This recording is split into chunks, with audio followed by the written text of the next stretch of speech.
राधे राधे, जय श्री कृष्णा। मैं सीमा सिंह आप सभी को सादर प्रणाम करती हूँ। आज मैं आपको श्रीमद् देवी भागवत का आगे का महात्म्य सुनाने जा रही हूँ।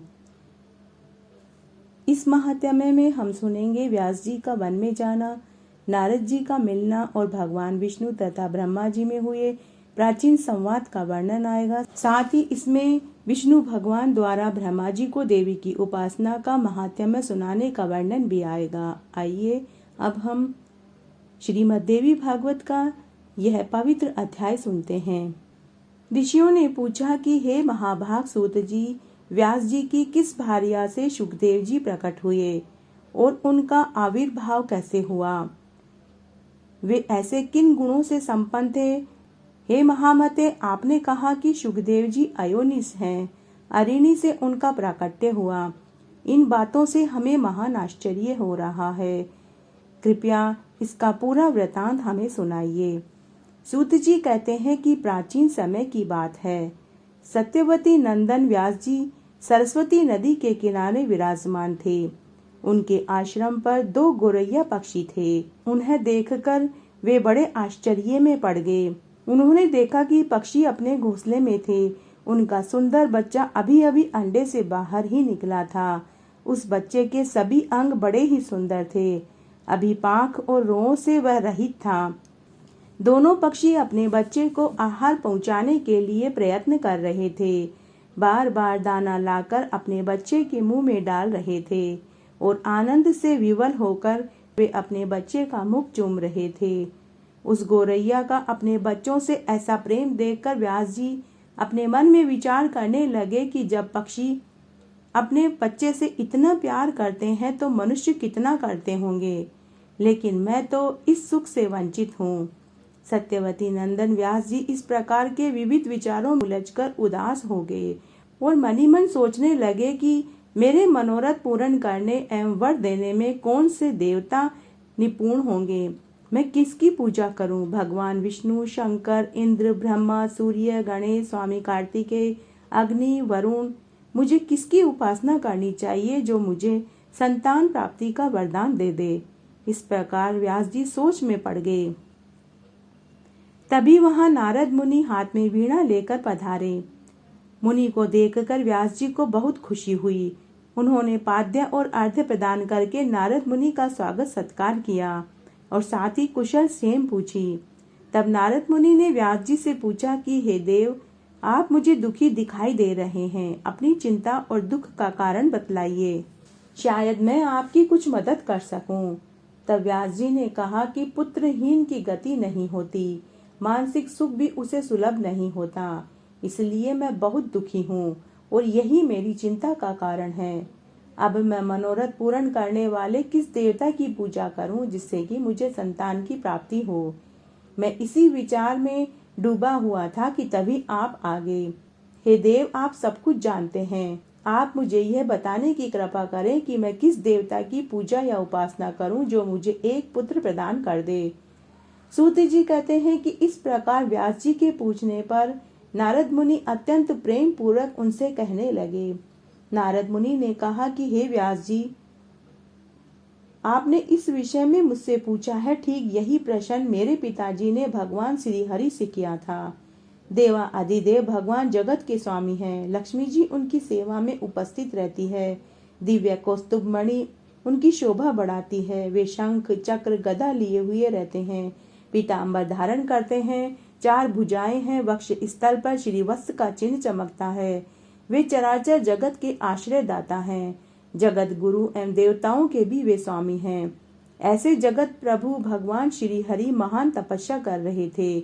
उनकी समाधि लगी हुई थी। यह देखकर मेरे पिता ब्रह्मा जी ने विष्णु भगवान से पूछा कि हे प्रभु, आप तो देवताओं के अध्यक्ष, जगत के स्वामी, भूत और भविष्य वर्तमान को जानने वाले हैं, फिर आप क्यों तपस्या कर रहे हैं? किस देवता की पूजा कर रहे हैं? मुझे तो महान आश्चर्य हो रहा है। आप देवेश्वर हैं, सारे संसार के शासक होते हुए भी आप समाधि लगाए हुए किस देवता की तपस्या कर रहे हैं? हे प्रभु, आपके नाभि कमल से मेरी उत्पत्ति हुई है, वह मैं अखिल विश्व का रचयिता बन गया हूँ। फिर आप जैसे सर्व समर्थ पुरुष से बढ़कर कौन विशिष्ट देवता हो सकता है, कृपा करके मुझे बताइए।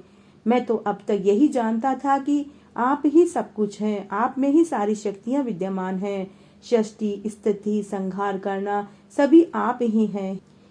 हे प्रभु, आपकी इच्छा से मैं इस जगत की रचना करता हूँ। भगवान शंकर आपकी आज्ञा पाने के लिए हमेशा प्रवृत्त रहते हैं। सूर्य का आकाश में चक्कर लगाना, सुखदायी पवन का चलना, अग्नि का जलना, मेघ का बरसना सब आपकी आज्ञा पर निर्भर है। मुझे तो महान कौतूहल और आश्चर्य हो रहा है कि फिर भी आप किस देवता का ध्यान और तपस्या करने में लगे हुए हैं। हे त्रिलोकीनाथ, आपसे बढ़कर कौन सा देवता है? मुझ दास को यह स्पष्ट करने की कृपा कीजिए। मेरे पिता ब्रह्मा जी के ऐसे वचन सुनकर भगवान श्री हरि कहने लगे कि हे ब्राह्मण, सावधान होकर सुनो, मैं अपने मन का विचार बताता हूँ। देवता, दानव, मानव सब यही जानते हैं कि तुम सृष्टि करते हो, मैं पालन करता हूँ, शंकर संहार करते हैं।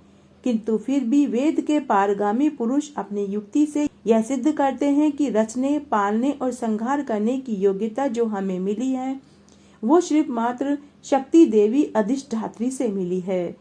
संसार की सृष्टि करने के लिए तुम में राजसी शक्ति का संचार हुआ, मुझ में सात्विक शक्ति का और रुद्र में तामसी शक्ति का आविर्भाव हुआ है।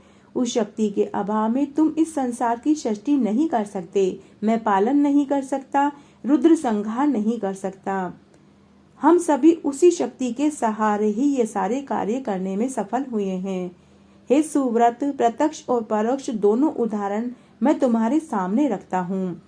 तुम ध्यान से सुनो। यह निश्चित बात है कि उस शक्ति के अधीन होकर ही मैं इस शेष नाग की शैया पर सोता हूँ। सृष्टि करने का अवसर आते ही जग जाता हूँ। मैं सदा तपस्या करने में लगा रहता हूँ। उस शक्ति के शासन से कभी मुक्त नहीं रह सकता। कभी अवसर मिला तो लक्ष्मी के साथ सुखपूर्वक समय बिताने का सौभाग्य प्राप्त होता है। मैं कभी तो दानवों के साथ युद्ध करता हूँ। अखिल जगत को भय पहुंचाने वाले दैत्यों के विकराल शरीर को शांत करना मेरा कर्तव्य है।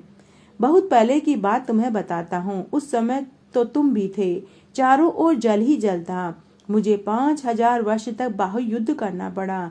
मेरे कान के मल से मधु और केटव नाम के 2 दानव उत्पन्न हुए। उन्हें असीम अभिमान था। भगवती आदिशक्ति की कृपा से ही मैं उन दैत्यों को मारने में सफल हो पाया। उस समय की बात क्या तुम्हें याद नहीं? सर्वश्रेष्ठ शक्ति ही उस जीत के कारण से हुई थी। फिर तुम बार बार क्यों पूछते हो? जब सर्वत्र जल ही जल शेष रहता है तब उस शक्ति की इच्छा के अधीन होकर मैं पुरुष रूप से विचरण करता हूँ। प्रत्येक युग में कच्छप, वाराह, नरसिंह और वामन रूप धारण करने पड़ते हैं। प्राचीन समय की बात है, एक बार धनुष की डोरी टूटी और उसके झटके से मेरा मस्तक धड़ से अलग हो गया।